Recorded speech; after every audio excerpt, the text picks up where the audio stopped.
Welcome back, everyone, and I'm here again with Jeff Grant, SBR contributor, and today we're going to be looking at that college football game between the Northern Illinois Huskies and Ball State Cardinals. How you doing today, Jeff?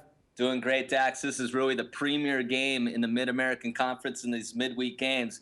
So I think our viewers will be very interested to hear what we have to say about this matchup. Well, they're definitely going to be interested to hear about the Huskies, considering the fact that they failed to cover the number in the last 5 games by an average of 16 points. Now, considering that they are coming into this one as a 3-point road favorite, how important of a stat is that one considering to play against the Huskies for this Wednesday, Jeff? It's definitely important because they've been overvalued, and you'd expect that, even though that they lost their Heisman Trophy candidate a year ago and Lynch went on to the NFL. Of course, he's not playing the quarterback position, but he was one of the more dynamic players in college football a year ago. So you expected the Huskies to be overvalued.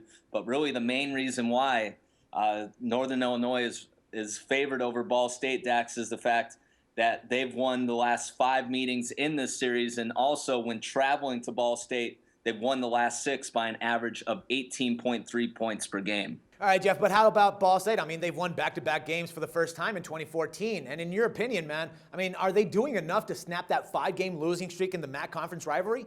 Definitely stepping up in class here, Dax. It's definitely the thing to keep in consideration when handicapping this game. They face Central Michigan and Akron. That's definitely not Northern Illinois or a team we talked about in a previous video in Toledo. But the key thing that the Cardinals are doing is they've generated 10 total turnovers in those 2 previous games. Northern Illinois has done a great job of protecting the football, but I'm just not sure that they're going to be mentally focused for this one. As I mentioned in a previous video with the game between Toledo and Kent State, Northern Illinois is going to travel to Toledo next week for really the biggest game in the MAC conference up to this point. So when you look at that, Ball State is creating turnovers, and they rank 5th nationally in turnover margin and also 18th in red zone defense. So I think it may be a bend but don't break defense, which will limit Northern Illinois and not scoring a touchdown on every possession. All right, so could we actually be considering a total bet, or are we just going to go with the spread on this one? I'm going to go with a spread bet here. I think Ball State is going to be able to move the football. They do have Jawan Edwards in the backfield, who's the career leading rusher in the school's history, and also the offensive line. I love this type of trend, is the fact that the entire offensive line has started the last 4 games.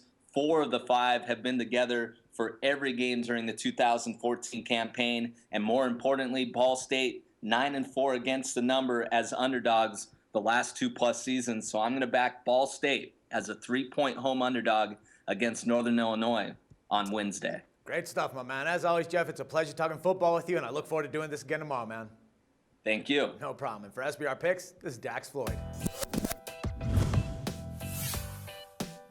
The SBR Network offers free sports picks and game breakdowns, big money free betting contests year-round, a real-time Vegas-style odds monitoring service, and much more. So come see for yourself. To stay updated on SBR news and promotions, follow us on Twitter, Facebook, and Google+, and do be sure to subscribe to the Sportsbook Review YouTube channel to catch all our daily sports shows.